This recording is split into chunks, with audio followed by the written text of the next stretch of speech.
part of the Santa Maria build. So as you just saw, I started the mast. Actually, I'm done with the mast now. I started with the bowsprit, the foremast, and so on. Nothing is glued down yet. Made the crow's nest, as you saw, and did the rope calls on the mast as well. What I did is that I gave it 2 times of walnut dye or walnut stain, and then once it was dry, I took my my Tamiya panel liner, black wash basically, and put it on randomly so it would get soaked with some black, so there would be a little bit of a color difference with and spots and stuff like that on the mast as well. I don't know how much you can see it on the camera, but yeah, I also took the minute and did the first rigging from the bowsprit down to the hull. I made a mistake, is that my bowsprit is pointing too much upwards. It was supposed to be a little more flat, because then the string here could come from the tip of the bowsprit and down to the hull, without any obstacles in its way. But however, I made the mistake that it pointed a little bit upwards, meaning that the string would actually hit the beak of the ship. What I did is that I drilled a hole, and then I put an eye bolt in the hole, so the string goes down to the eye bolt and then continues down to the second eye bolt down here. So yeah, so it kind of like goes in an angle a little bit here, but I would rather have that than to actually hit the beak of the ship, or I had to dismount the bowsprit and do it all over again.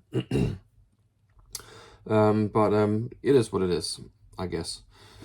So the next thing we need to do, or next thing I need to do, is that I need to start the rigging process. What I like to do when I do my ships is that I like to do the standing rigging first, meaning the shrouds that comes down from the mast, and the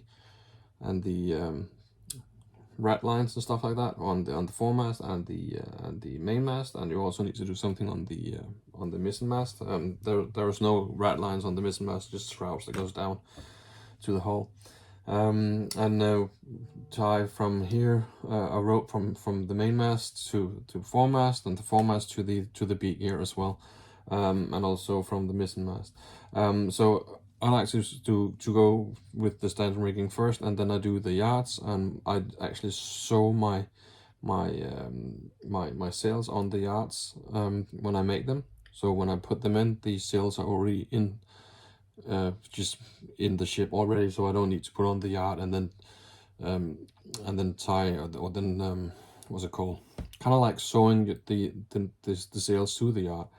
I like to do it in front of me when I have it in my hands. Just a second, I can just get the sails because they're done. Well, not done. As you saw, I put the sails in a bowl with some tea, so we got them nice and brown. I took some light sandpaper and I sanded the inscription here on the sails, so they became a little bit more worn to look at. So now I need to prepare them even more. I need to maybe put some holes in it, some gaps and whatever, and some patches, I think would look pretty cool. I think this is supposed to be here. I think it's supposed to go like this. Anyways, so that's something that I'm gonna have to do as well. I don't know how to do it or what I'm gonna end up doing, but I'm definitely gonna film it so you guys can see it. But there are gonna be some wear and tear and some patches on it as well. I have some sailing cloth from I bought a ship from Wish, and it came with cloth because you have to make the sail yourself. But I can use it as some patches on on my sails here. The idea is that I'm gonna use some gray wash on it, so they become grayish, and again with some black wash, so they become a little bit worn as well, and then put it on the sails. So that's for another time. Next video I'm probably going to do the start with this dancing rigging, hopefully some trouts and maybe some rat lines, I don't know, hopefully if I can make it. So that's pretty much it. Thank you very much for watching and tuning in, and please join me again for the next time. See ya. Bye.